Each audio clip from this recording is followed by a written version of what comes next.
Que é a síndrome de burnout, que foi o quarto transtorno que mais afastou pessoas do trabalho aqui no Brasil. E ficar atento a alguns sinais é fundamental para perceber quando procurar ajuda.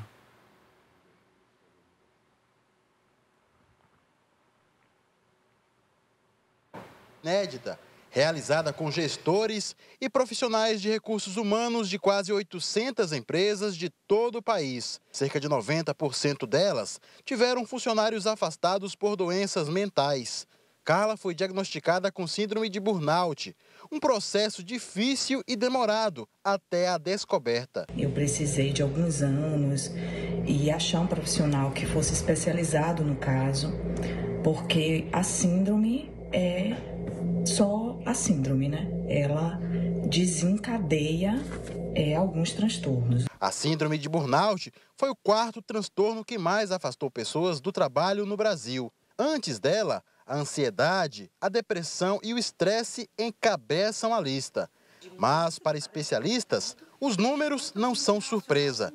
A Organização Mundial de Saúde já havia relatado um considerável aumento de diagnósticos de depressão, ansiedade e transtornos ligados à saúde mental no Brasil. A doença mental, quando não diagnosticada e quando não tratada de forma precoce, ela vai causar diversos prejuízos familiares, sociais e principalmente laborais.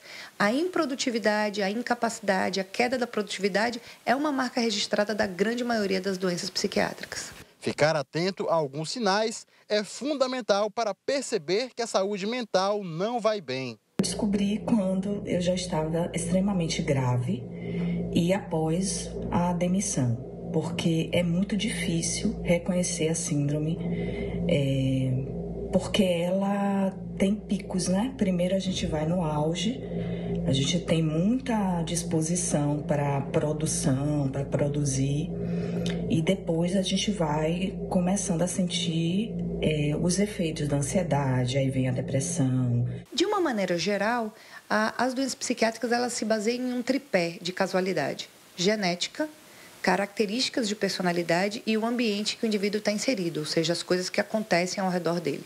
Então, é muito difícil a gente dizer que uma única causa foi responsável pelo surgimento daquela doença. Em geral, é um conjunto de fatores que se somam, alguns fatores tendo uma influência maior e outras menores. Após a descoberta do burnout, bastante adoecida, Carla percorreu um longo caminho para conseguir o benefício do INSS. E eu tive 3 indeferimentos e eu consegui, através de um processo judicial contra o INSS, o reconhecimento. A empresa ela pode sim ter responsabilidade caso se entenda que algum tipo de doença mental, a exemplo do que hoje se fala muito no burnout, ela for diagnosticada e tiver relação direta com o trabalho ou de relação direta com a relação de trabalho.